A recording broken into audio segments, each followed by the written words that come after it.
Hey everybody. In this video, I am going to show you the most simple and adorable slider card. This image is so cute. It's adorable. I colored it simply with alcohol markers, and I just want to show you all of the products that I used here. I used the grass box die, the up and down die, and these slider channels, which I'll talk about a little later in the video. Now, to make this, you will need a card base, a card panel to layer on your base, a pull tab, these amazing slider dies that can really be customized to fit any kind of scene, and I'll show you how. It turns out that these images needed the smallest size die because the balloons are really long compared to the card panel. So you'll see when I go to pull this up, they don't really have that far to go up on the card. So that's kind of the genius of these dies, is the different sizes. Now, I got this little caliper tool on Amazon. I love it. And if you want to measure your slider elements versus the particular kind of foam that you're using to make sure that your slider cards slide smoothly and have enough room, then I highly recommend this very low dollar tool.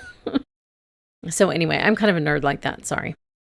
So I sort of marked where on the card I wanted the slider die to go, so I just quickly erased those marks. That's just you kind of playing with the die cut image and figuring out where you want it to move on your card. It can move side to side, up and down, etc.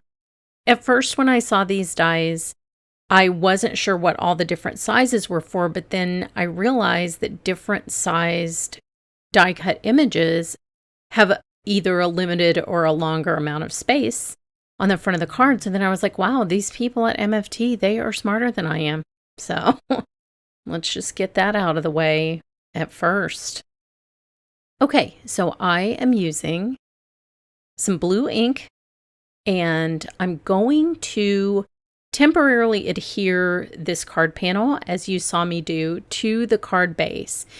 And the reason that I'm doing this and the reason that I die cut it first is that when the slider mechanism is working and the delighted person that you're sending this card to is moving it up and down, the slider channel itself will not be just a stark white in contrast to the cloudy background.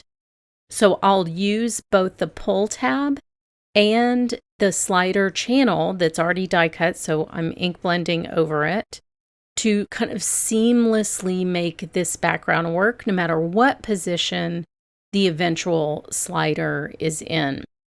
If you're like me, when you make an interactive card, you play with it like 300 times, like you're a toddler. And so it was really important to me that the entire scene be a cloudy background so that there wasn't just like kind of an abrupt white space in there. This is completely optional, of course, but you know, if you like this kind of thing like I do, then you'll want it to be sort of seamless. I could make cards with cloudy backgrounds with this little stencil for the rest of my life and be happy. Like if somebody sent me to a desert island and they're like, what's the one thing you want? I'm like, give me this cloud stencil and some blue ink, and I'm happy. Looks like a sunny day. Now I went all the way up to the top of the pull tab. I will come back later and add a little bit of ink on bottom because that is actually pretty white on the bottom there. So little preview inserted into the video. So now I will ink blend the grass piece from the box die, which I love. I use these box dies all the time and cut them up and use them for other things, as you saw in my last video, but that's just how versatile they are. It's nice to have a nice clean die cut edge. Now, when you put your grass stencil down, it's very important that you put it the right way. Otherwise, you're going to get teeth instead of grass, and you're going to have to save that for Halloween. So make it the right way so the blades of grass are pointing up. Then I just took jalapeno popper ink, which is slightly darker, and ink blended a little hill in front. I just think it makes it look interesting. Two different sizes of blades of grass, a curve versus the straight. It's just all about contrast. That's what card making is, contrast. So now I will put a little bumper at the bottom of the pull tab. And all this does is just to make sure that it's not going to go past the bottom area that I want it to. I held it up briefly to my light just to make sure that it was kind of centered, and that will make sure that it doesn't just go shooting out the bottom of your card, which would be so embarrassing. So then you'll want to take your die cut and sort of position it over that channel and figure out where on the die cut image you would like the little slider piece to be so that you can make the scene kind of however you want it. So I'm figuring like the back of the little bunny's head. I can mark sort of where that is in the slider channel so I know where to put that little slider element. And it'll be covered up, so there's no need to erase this mark.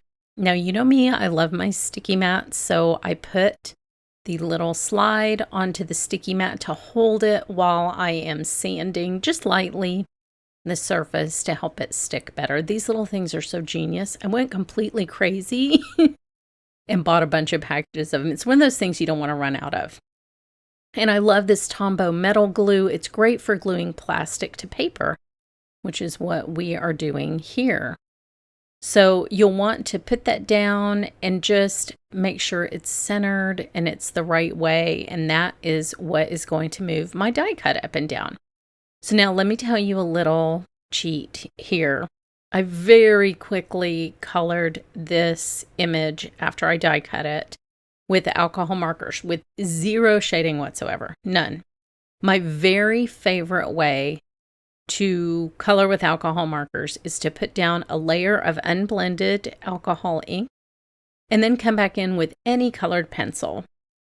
These are polychromos pencils, and you can already see on that one balloon how much more dimension it has with this very simple coloring. Now here's why this is my secret. With this style of coloring where you are putting colored pencil on top of the alcohol marker, you don't have to be good at either alcohol marker coloring or colored pencil coloring, because if you choose a shade that's just slightly darker than your alcohol marker, you can do super quick pencil coloring with no blending. So you really don't have to be good at either one of them. And so that's my little cheat. It makes for a very quick coloring, but you also get the great shading that you're used to when you see really accomplished alcohol marker artists or colored pencil artists do. But this is quicker and lazier, and so it's completely my jam. So what I do is I just choose for each item that I'm coloring. So in this case, the balloon, I just chose like a slightly darker kind of burgundy color, and you can see now they look a lot more dimensional. I went outside the lines just a tiny bit on that one balloon, so I'm using another trick, which is just white gel pen, just cover that up. And then I forgot the little things at the bottom of the balloon, so I went back and colored those in. Now, purple colored pencils are the perfect shading pencils for really literally any color that you're working on. It can be red, it can be green, it can be blue. Purple adds a really nice deep dark shadow down here at the bottom of the balloons, which I like, without being too heavy for the color like sometimes a black colored pencil can be. So just get yourself a good dark purple pencil and color away. Again, with the combination of alcohol markers and pencils, you also don't have to have the highest end pencils to get this done because you're not doing that blending. You're just doing very quick coloring. So at the bottom of each balloon, I will add this darker shadow. I think this adds so much. And I think when you see the photo of the finished card, you'll agree that it's a lot less flat than just my initial coloring was. I tried to add shadow where one balloon is in front of the other just to kind of make those a little bit distinct. And I'm going to shade the little bunny, which is like the mouse is kind of stealing the show here. This bunny is so cute, but I feel like that tiny little mouse up there is like, hey, we all know I'm the cutest one in this scene, so stop hogging the limelight. But this bunny is pretty darn cute. I love this die because it's so intricate. It cuts out all the little spaces between those strings, and I think it makes it perfect for a slider card.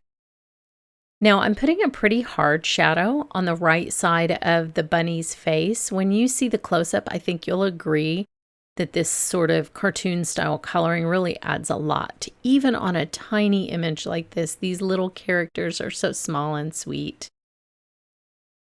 On the bear, I am just using a dark brown. I'm going to use the same harder shadow on the same side of the face as the little bunny, just so that it sort of looks like I thought about light source for just a minute.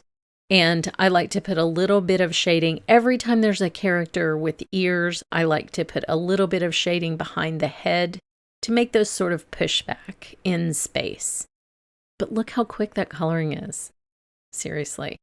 This whole card, this is a little bit sped up, but this whole card took like 20 minutes to make. So it's a really easy, simple slider. And if you're just getting started with slider cards, I cannot recommend these little channels enough. It's the simplest way to do an interactive card, and it'll get you all the tools that you need to use interactive cards that have a little bit more motion going on than these. So now, in addition to the bumper at the bottom of the pull tab, I like to put a bumper on the sides just to make sure that it's going straight up and down. And the way that I do this is I put one at the top and one at the bottom while I'm holding it in place. And then it's held perfectly in the right place, and I can go back and put the other two on there. And you can put as many as you want. You could go all the way up the side of the pull tab, all the way down, whatever. Just make sure when you're doing this that you give yourself enough time for your glue to dry before you move on to the next step. But I really like the way that that looks. And then, as I said, there was a little bit too much white space on the bottom of the pull tab that you kind of see through the channel. So I added a little bit of blue, and it looks so seamless as it's moving through this little scene. So now I will add a touch of this same metal glue, which is really a plastic paper glue, and just make sure that the little pull tab is straight before just pressing the cute little bunny head down onto the slider element. Now this grass I will pop up. I wanted to make sure I had enough room for a foam tape on either side, and it will hide the bottom of the scene and also let them slide seamlessly up and down with that little extra bit of dimension. So that's how it works, and they just float up in the air. It's so adorable. So there's a little animation of it, and if you look closely, you can see how much detail the colored pencils add for very little work. So try these easy slider channels, and thanks so much for watching.